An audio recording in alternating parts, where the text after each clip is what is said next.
Fiasco BBQ is my barbecue food truck, and I'm the owner and pit master. I am literally the only employee. I'm the only one who works here.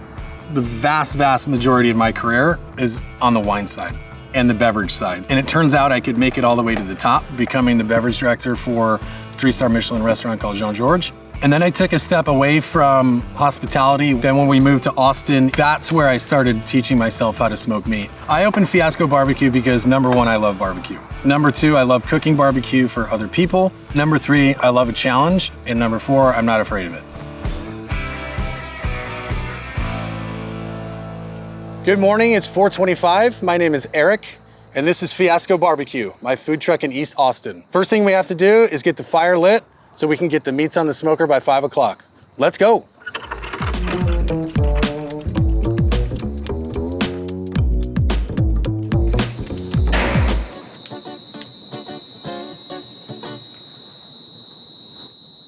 So I use post oak, which is very traditional in Central Texas. Little tip and trick for you folks at home, if you're having a hard time getting your fire lit, you get a leaf blower.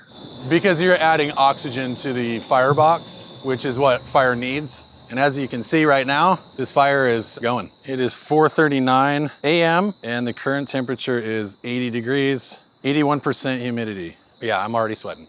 I could start a little bit later, but then I'd be here later, and I've got kids at home, and I already get up at 3:30 in the morning to get here and get this started at 5. So I'd rather just get it over with. I want to make sure that I keep this door closed so I don't lose all the heat. Definitely still plenty enough space to get oxygen coming in to keep that fire going. Now we're gonna go pull the meat out of the refrigerator, and we're gonna get ready to put it on the smoker.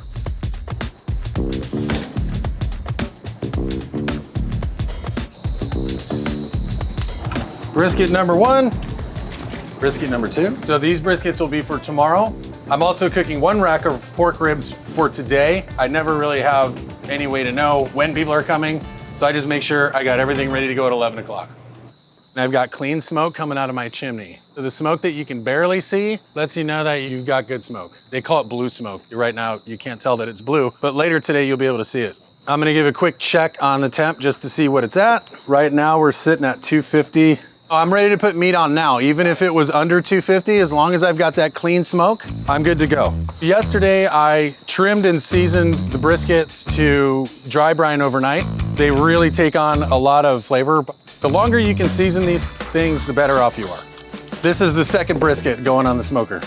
We moved to Austin in 2020. That's where I started teaching myself how to smoke meat, was in the parking lot of our apartment on a Weber kettle.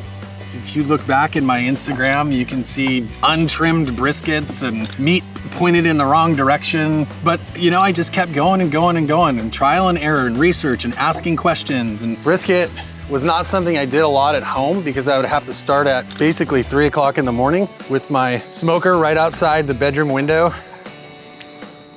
And last but certainly not least, probably my favorite, the ribs.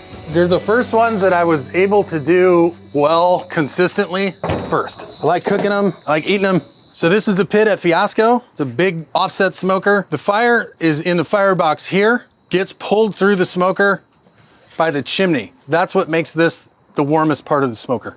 I was incredibly lucky to find this smoker on Facebook Marketplace because it is in a trailer, fully enclosed, which is a requirement of the city of Austin, so the general public can't come up and touch it and get hurt. So in the warmest chamber right here, I've got the briskets, and in the middle chamber, I have the pork ribs. This chamber is more consistent in temperature. This chamber, it's hotter towards the back than it is towards the front. Every smoker is different. They all have their own idiosyncrasies, warm spots, cool spots. Very common practice is to get some Pillsbury biscuits in the can, pop it open and fill your smoker with biscuits. And that will tell you where the warm spots are and the cool spots, depending on how those biscuits rise and if they start to burn. I'm gonna head into the smoker trailer and then we'll continue on with our day.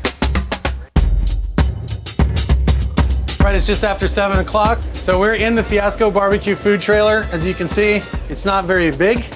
It's big enough for me. Once I have another employee, we'll have to see how that works. When I got this food trailer, this was the only shelf in here. So I added these shelves here, I added this shelf here, and I added this shelf here. So right here is my protein refrigerator.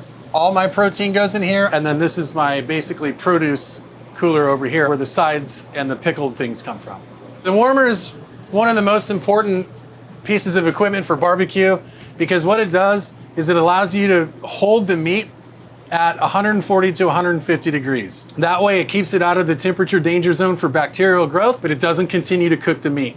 The only downside is this door swings this way, but I've been able to navigate that without any real issue. At this point, what I'm gonna do is pull the turkey out of the refrigerator, get it seasoned and ready to go on the smoker in about 10 minutes. I love having turkey on my menu because it smokes really well. It's probably the most popular meat that I serve. I think that turkey is gaining a larger footprint in barbecue. It's great to have a lighter option for a smoked meat. It is great to have something that is just jam-packed with protein and very lean for people that are more conscious about what they're ingesting. I just love how tender it is, how great it takes smoke flavor, but never seems overwhelmingly smoky, and how it absorbs the flavor of the rub. Proteins with low fat content will tend to cook a little bit faster because we don't need to worry about rendering the fat. So what we're gonna do now is season the turkey. This is a fairly simple rub: salt, pepper, onion powder, garlic powder, cayenne, a couple other ingredients I won't share. The purpose of the rub on the turkey is not to create a bark. What it is just to provide some seasoning for the turkey itself. A bark on proteins takes hours of smoke contact. This is only gonna get an hour and a half, and then it's gonna get wrapped up, basically like finishing in the oven at a low temperature.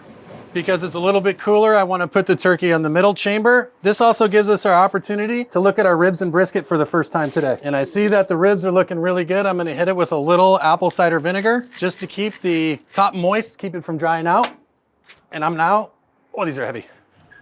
Gonna check those briskets for the first time. I can see that our temperature's dipped a little bit, so I need to add some more fuel to the fire. But these are looking really good for only 2.5 hours. There is some thought that adding apple cider vinegar helps develop the bark because the smoke will stick to it. So the downtime is starting to reach its end for the day. We're gonna start getting some of the sides prepped, and we're gonna get going and ready for service at 11. All right, 8:40 in the morning, I'm gonna start prepping my potato salad. For all of you actual chefs and line cooks out there, avert your eyes. And these are sides that are built on lightness, freshness, and acidity. Instead of using mayonnaise or sour cream, we dress it with Greek yogurt. These recipes were developed over weeks of tinkering and trial and error, and what was going to be something that would be reasonable for a one-person barbecue food truck to execute on a daily basis, because these are made fresh every day. So basically how I get my supplies right now for the most part is by shopping on my own. I have a larger vendor that I use, but the order minimums are oftentimes larger than what I require. My brisket, I buy it at Costco. It's less expensive than what you can find from a food vendor.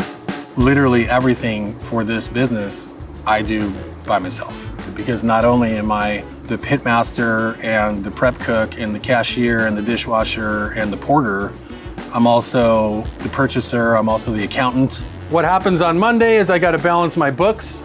Tuesday, I am back at the truck to see what I need to order for the weekend. And then on Wednesday, I'll go pick up my briskets. And then on Thursday, I'll get everything else, whether I'm picking it up or it's delivered. And then I start prep for the weekend. There's no rest for the wicked in this business. All right, it's 9 a.m. now. It's a perfect time to put a pin in the potato salad. We're gonna go wrap the ribs and the turkey.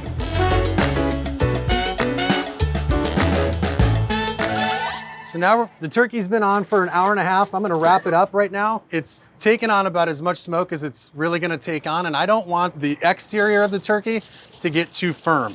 So I'm gonna wrap it. When it's wrapped, it retains moisture so it doesn't start to dry out. This turkey is not gonna take on any more smoke. It's just basically gonna finish like it's cooking in an oven.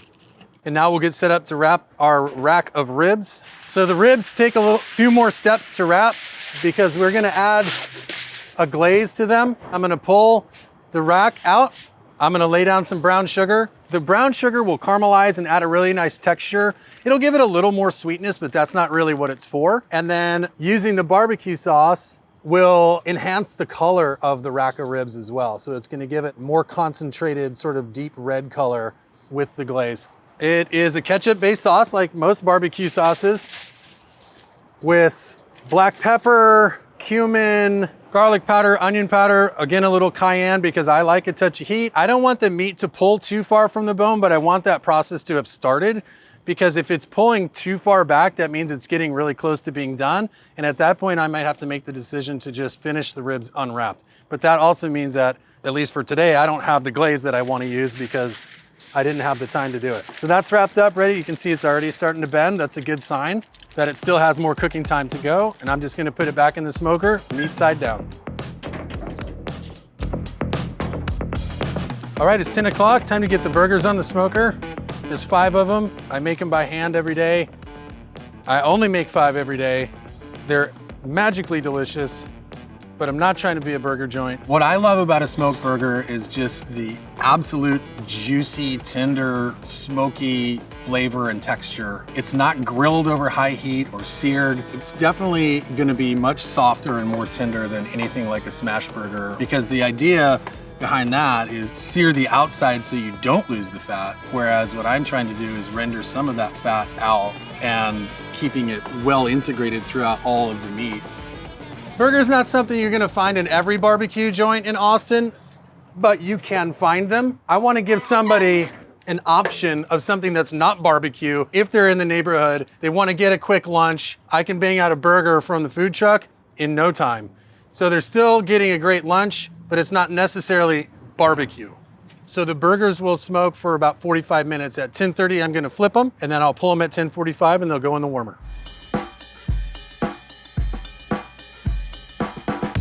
All right, it's 10:15. Now I gotta write my menu on my butcher paper so I can get it posted up to social media so people know what I got today. I don't have the same menu every weekend because one of the sides changes. I always have the potato salad. Sometimes on Friday I have brisket, sometimes I don't. So if I don't have brisket, I need to have something else. A lot of times I'll do beef back ribs, but I'm fortunate enough to have some brisket today, so we're just gonna get it set up. If I misspell any of these words, I got bigger problems. High tech, real high tech. Like this is legit fiasco. This guy's writing the menu every day. What a mess. It's not so much that things could go wrong at any moment, though of course they can. It's just more of it being a one-man operation and everything that you've seen throughout the day. It's just kind of a fiasco doing it by yourself. But I love it. All right, now I gotta get a photo of that so I can get it posted. All right, 10:30, time to start getting some meat off the smoker.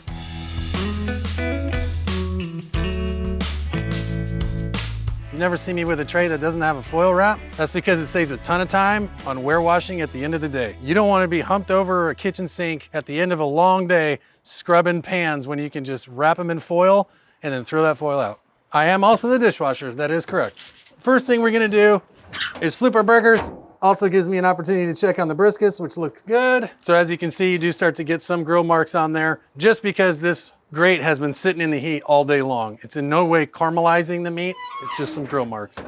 All right, I know these are done. Ribs are off, they're right here. Turkey's not quite ready yet, so we're gonna leave that on the smoker for a little bit longer. The distance between the wood and the smoker is a new phenomenon, but that's where my wood's gonna live for now. I bought a little cart to haul it back, but obviously I forgot about that. Now I'm gonna build my workstation. So for most of this day, this has been a prep kitchen, but at this point, we're 20 minutes from opening. I gotta have everything ready to go at 11 o'clock. Always thinking about working as cleanly as possible and having as little breakdown. So I will line this with plastic before I put the cutting boards on. It doesn't prevent me from having to wash it, but it generally prevents juices from soaking into the cutting board.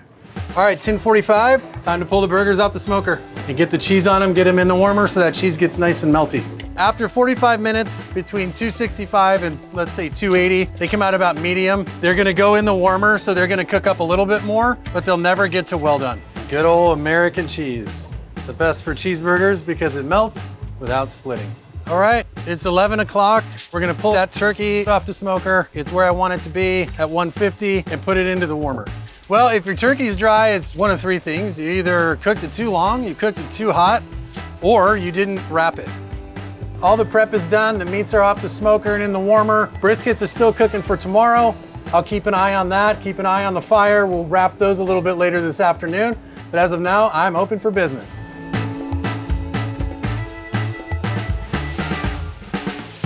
All right, let's get some tunes. Just some blues, rock and roll, all day long.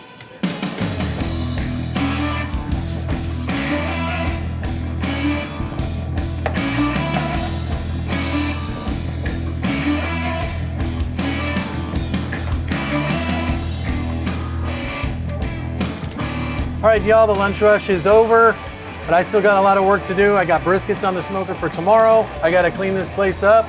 Thanks for spending the day with me. Now y'all gotta go.